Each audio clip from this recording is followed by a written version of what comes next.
Cette erreur qui vous empêche d'être rentable avec les pubs Amazon et qui vous empêche de progresser. Salut à tous, c'est Nico dans cette nouvelle vidéo dans laquelle on parle encore de publicité. En ce moment, c'est un petit peu le sujet du moment. Si vous n'avez pas vu la précédente vidéo, je vous invite à la voir. Il s'agit de 5 raisons pour faire de la pub Amazon. C'est très important pour vous motiver à vous lancer, savoir pourquoi vous devez vous lancer ou pourquoi vous ne devez pas vous lancer. Il y a aussi des profils pour lesquels la pub n'est pas encore adaptée. Donc je vous invite à la regarder. Et aujourd'hui, eh bien, on va parler de cette erreur. J'espère que ça vous évitera des déconvenus, que vous n'allez pas tomber dans certains pièges que je vais énoncer dans cette vidéo. Donc j'espère que ça vous plaira. Première erreur, ça c'est une erreur classique, on ne va pas y passer trop de temps, c'est que vous ne devez pas faire de la publicité sur quelque chose que vous n'avez pas encore testé. La publicité Amazon, je vous rappelle que ça permet de scaler votre business, d'aller faire plus de ventes, mais ça ne permet pas de passer de 0 à 1000 euros par mois. La pub, ça permet de passer de 1000 euros à 1500, de 2000 à 2500, de 3000 à 4000. Ça permet de scaler, ça permet de multiplier ce qui marche déjà, mais ce n'est pas un cache-misère de ce qui ne marche pas. Donc moi je vous conseille de faire de la pub uniquement sur des produits qui vendent déjà régulièrement et encore mieux qui ont des commentaires clients pour de la preuve sociale parce que ça convertit beaucoup mieux et ça fait des pubs qui sont beaucoup plus rentables. Deuxième erreur à ne pas faire sur Amazon KDP, c'est de mettre des enchères trop élevées trop rapidement. Ça, c'est quelque chose de vraiment classique. On commence, on met des 40 centimes, 50 centimes, 1 euro d'enchères. C'est absolument impossible d'être rentable comme ça, surtout que nous dans cette chaîne on est sur du low content. Sur du low content, on crée des carnets de low content qui sont vendus 6 euros, 7 euros, 8 euros, 10 euros, peut-être 12 euros maximum, mais on va pas vendre des livres à 20 ou 25 euros. Donc on a des petites marges, on a des marges qui sont de l'ordre de 30-20%. Nos royalties sur un livre qu'on vend à 7 euros, on va toucher à peu près 2 euros. Sur un livre qu'on vend à 10 euros, on va toucher 3,50 euros. Mais on ne va pas avoir 5, 6, 7, 8, 10 euros de marge. Dans le high content, dans la vente de carnets de contenu, d'e-book, on peut avoir des grosses marges de l'ordre de plus de 50% du produit, du prix de vente. Donc on a forcément une grosse marge de manœuvre. Mais sur le low content, ce n'est pas le cas. On a 2 à 3 euros de marge de manœuvre pour être rentable. Et donc forcément, si vous mettez une enchère à 1 euro, eh bien en 2 clics, ça y est, vous avez dépensé votre budget et vous n'êtes pas rentable. Donc forcément, vous devez commencer par des petites enchères avec le low content. Commencez tout petit, augmentez les enchères au fur et à mesure, mais ne commencez pas à 40 centimes, 50 centimes ou 1 euro parce que ça va être très compliqué d'être rentable. La troisième erreur à ne pas faire avec les publicités Amazon, c'est de vouloir changer, modifier, optimiser trop rapidement ces publicités. Pourquoi? Il y a deux choses. La première, c'est que les ventes ne sont pas régulières sur tout un mois. Il y a des périodes de mois où ça vend plus, des périodes du mois où ça vend moins. Si vous êtes par exemple en décembre, ça va vendre plus au milieu de décembre, mais à la fin du mois, ça va moins vendre. Si vous êtes en pleine fête des mères ou fête des pères, ça va vendre plus que si vous êtes en plein milieu du mois d'août par exemple. Donc déjà, ça change au cours du mois, au fil des semaines. Donc c'est impossible en fait d'optimiser tous les jours vos campagnes. Si vous optimisez tous les jours et que vous avez une augmentation ou une diminution des ventes, vous n'allez pas savoir si cette augmentation ou diminution va venir de votre optimisation ou si ça va venir juste des circonstances qui ont changé, du fait que vous êtes en pleine fête des pères, en pleine fête des mères, que vous êtes en début de mois où les gens dépensent plus ou que vous êtes en plein milieu d'août où les gens dépensent moins.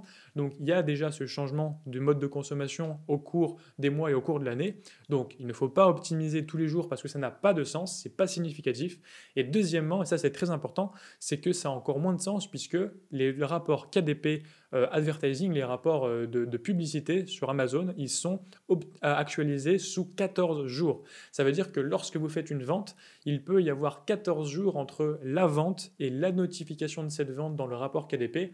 Donc, ça n'a vraiment absolument aucun sens d'optimiser tous les jours. Si vous optimisez votre pub demain et que après-demain vous avez une vente, peut-être que c'est une vente qui a été faite il y a 10 jours, donc ça n'a absolument aucun rapport avec l'optimisation que vous allez faire demain. Donc voilà, attendez suffisamment longtemps, au moins un mois avant d'optimiser vos publicités, parce que si vous le faites trop souvent, ça n'a pas de sens pour les deux raisons que je vous ai présentées dans ce point de cette vidéo. Quatrième raison qui peut vraiment réduire drastiquement vos rentabilités des pubs Amazon, et ça c'est vraiment le plus répandu, c'est que vous ne prenez pas en compte les frais cachés. Qu'est-ce que c'est que les frais cachés sur Amazon? C'est plusieurs choses. Sur Amazon Advertising, c'est 1, la TVA, 2, la confusion entre bénéfices et chiffre d'affaires, et 3, les impôts que vous allez payer ensuite sur vos ventes. Donc par exemple, si vous faites un budget de 10 euros, vous allez dépenser 10 euros sur Amazon. En fait, le montant qui va être affiché dans votre rapport KDP, ça va être du montant qui est hors taxe. C'est-à-dire qu'à la fin du mois ou à la fin de la semaine, lorsque vous serez facturé par Amazon, vous allez devoir payer la TVA en plus, c'est-à-dire 10 euros si vous êtes en France, plus 20%, donc plus 2 euros. Donc vous allez payer en fait 12 euros. Donc déjà, entre 10 et 12 euros, ça change complètement. Si vous aviez par exemple fait 2 euros de bénéfices, et bien là tout de suite, boum, TVA, vous n'avez plus de bénéfices. Donc déjà ça à prendre en compte. Deuxièmement, il y a pas mal de personnes qui confondent le chiffre d'affaires, donc quand vous êtes sur votre rapport KDP, comme c'est affiché en ce moment, en haut, vous avez les ventes, donc le chiffre d'affaires issu de vos publicités. Donc si vous avez vendu par exemple 2 produits à 10 euros, vous allez avoir un chiffre d'affaires de 20 euros. Mais en fait, ça c'est le chiffre d'affaires, c'est-à-dire c'est le prix du carnet. Mais vous touchez une royalties dessus. Donc vous allez toucher par exemple 2 euros. Donc si vous vendez un produit à 10 euros, grâce à une pub, en fait, votre bénéfice, c'est 2 euros. Donc, si vous avez dépensé plus de 2 euros de budget, vous êtes cuit, même si vous pensiez dans votre rapport que vous aviez dépensé moins que de vente. Donc, déjà, il y a ça. Et également, à la fin, il y a les impôts que vous allez payer sur vos ventes. C'est-à-dire que si vous êtes en auto-entreprise en France, vous faites par exemple 1000 euros de royalties, vous allez payer des impôts dessus. Donc, vous allez encore réduire votre bénéfice. Donc, en prenant en compte chiffre d'affaires, bénéfices, le fait que vous allez payer les impôts à la fin de votre activité d'auto-entreprise par exemple, et le fait que vous allez payer la TVA lorsque vous serez facturé par Amazon Advertising pour vos campagnes publicitaires, tout ça c'est à faire des calculs, c'est à prendre en compte.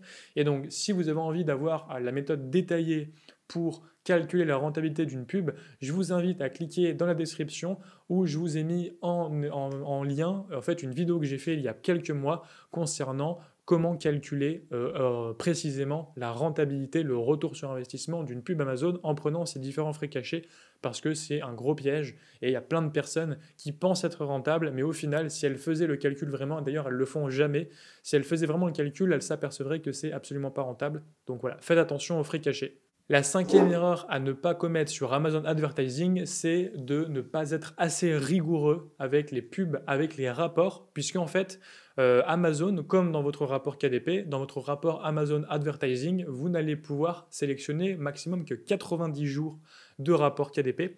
Et donc, si vous n'enregistrez pas tout ce que vous faites tout le temps, vous n'allez pas pouvoir savoir d'où viennent vos optimisations et vos changements, et surtout après 90 jours. Si vous faites des optimisations chaque mois et que vous ne notez pas ce que vous faites, ça sera très dur de vous rappeler si vous avez 5, 10, 15, 20 campagnes qui tournent de ce que vous avez fait il y a 2 mois, le 15 septembre, alors que vous êtes en fin décembre. Donc vraiment, il faut tout noter. Donc faites des rapports KDP, enregistrez les rapports, faites-vous des petites fiches Excel ou des petites notes ou des petits documents Word, j'en sais rien, organisez-vous, prenez des notes, mais notez tout ce que vous faites pour 2 raisons, parce que tous les rapports sont effacés après 90 jours et aussi parce que même en 90 jours, c'est très rapide d'oublier ce qu'on a fait.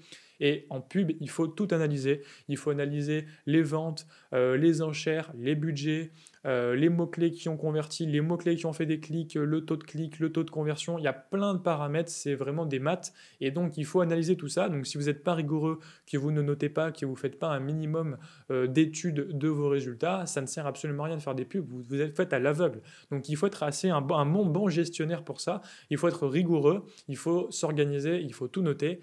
Donc, sinon, ça ne sert absolument à rien. Pareil, vos rapports KDP, vos rapports Amazon Ads aussi, s'ils dorment et que vous ne les analysez pas, c'est de l'argent qui dort.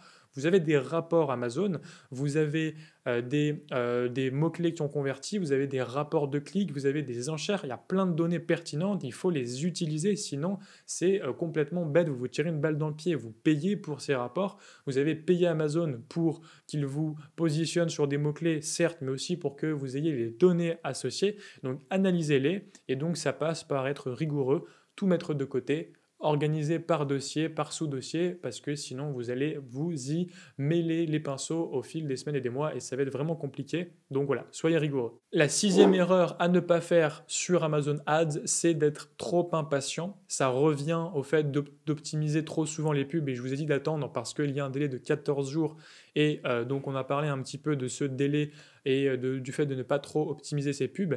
Mais en fait, le fait d'être impatient, c'est aussi de vouloir être rentable tout de suite. En fait, vous allez devoir passer par des phases de test. Vous allez devoir passer par des phases où vous êtes moins rentable, par des phases où vous testez un mot-clé, par des phases où vous testez une campagne sur un nouveau produit. Vous allez tester des stratégies parce que ça change, il y a de la concurrence, pas tout le monde fait les mêmes enchères au même moment, les périodes changent. Donc tout ça, c'est vivant. La pub, c'est vivant. Il n'y a pas de recette miracle pour réussir en publicité. Donc vous allez devoir tester, vous allez devoir faire preuve d'initiative, preuve de recul, et donc vous allez devoir faire des erreurs et être patient. Vous ne pourrez pas être rentable en 2 semaines. La publicité, on s'y forme sur les semaines, sur les mois. Stan Julian, qui est mon partenaire en publicité sur cette chaîne et qui m'a coaché, ça fait 2 ans qu'il fait des pubs. Il y a encore des fois où il fait des pubs qui ne sont pas rentables parce qu'il y a des essais, des erreurs, c'est normal. Ça demande du temps, c'est compliqué, c'est un sujet difficile, donc soyez patient. Et également, soyez patient parce que Amazon a besoin d'apprendre. En fait, vous avez, il y a une intelligence artificielle dans l'algorithme d'Amazon, c'est comme le pixel Facebook. Quand vous faites des publicités, le pixel va apprendre, donc il va faire des tests, il va enregistrer les données, il va vous positionner sur des requêtes, sur d'autres requêtes à des moments de la journée. Donc il va y avoir des tests au niveau de l'algorithme d'Amazon et celui-ci va apprendre également des ventes et de toutes les informations qu'il peut recueillir. Donc ça va mettre du temps à s'optimiser. Si vous laissez tourner une campagne en automatique, elle va être de plus en plus rentable au fil des semaines et des mois parce que Amazon va optimiser la pertinence de votre publicité. Et donc, il faut donner du temps, il faut suffisamment de données, il faut suffisamment de clics, suffisamment de ventes, suffisamment d'impressions pour qu'Amazon puisse étudier tout ça, analyser et optimiser. Donc, si vous êtes trop pressé, vous allez déjà faire des choses qui ne sont pas significatives par rapport aux données dont je vous ai parlé, mais également vous n'allez pas laisser le temps à l'algorithme d'Amazon d'apprendre. Donc soyez patient, prévoyez un budget un petit peu perte, un budget test, un budget essai, et parce que c'est obligé, vous ne pourrez pas faire de la rentabilité à 100% dès le début. C'est comme en trading, c'est comme dans toutes les activités un petit peu de spéculation, de test et de finance. Ça marche comme ça, il faut tester, il faut faire des erreurs et il faut prendre le temps de le faire. Et la 7e erreur qui est aussi très importante, mais ça c'est plutôt quand on est intermédiaire ou avancé, quand on commence à dépenser pas mal en budget publicitaire, c'est de rester en auto-entreprise. Puisque si vous avez pas mal de royalties, que vous commencez à investir des centaines d'euros par mois, des milliers d'euros par mois en publicité, donc je ne pense pas qu'il y en a beaucoup dans cette chaîne qui en sont là, mais il y a des publishers qui dépensent des milliers d'euros par mois de pub Amazon en carnet low content ou en carnet high content sur le marché US ou même français, je pense qu'il y en a. Eh bien, si c'est le cas, il ne faut pas rester en auto-entreprise, puisqu'en auto-entreprise, vous ne pouvez pas déduire les charges de votre chiffre d'affaires. Vous allez payer des impôts sur votre chiffre d'affaires. Et donc, si vous avez une grosse partie de dépenses en budget publicitaire, ça va être complètement idiot de rester dans un statut comme ça. Il faudra passer dans un statut d'entreprise où vous pourrez déduire les charges publicitaires qui seront des charges de votre entreprise pour payer des impôts uniquement sur le bénéfice. Si vous dépensez 2000 euros de pub pour faire 5000 euros de royalties et que vous payez les impôts sur les 5000, vous n'allez pas vous y retrouver en plus de la TVA et de tout le reste. Ça sera impossible.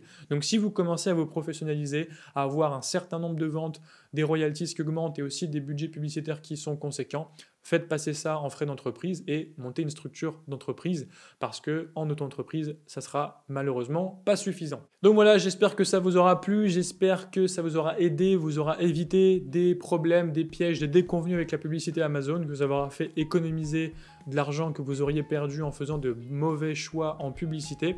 Si c'est le cas, je vous invite à me laisser un like et un commentaire et je vous invite aussi à vous inscrire ci-dessous dans une liste email que j'ai créée de 100% publicité. Donc si vous ne savez pas, avec Stan Julian, qui est un auteur indépendant expert de la pub que j'ai rencontré il y a quelques mois, qui a participé au défi Q4 avec lequel on fait du coaching en ce moment, eh bien on est également en train de préparer une formation 100% pub pour 2021.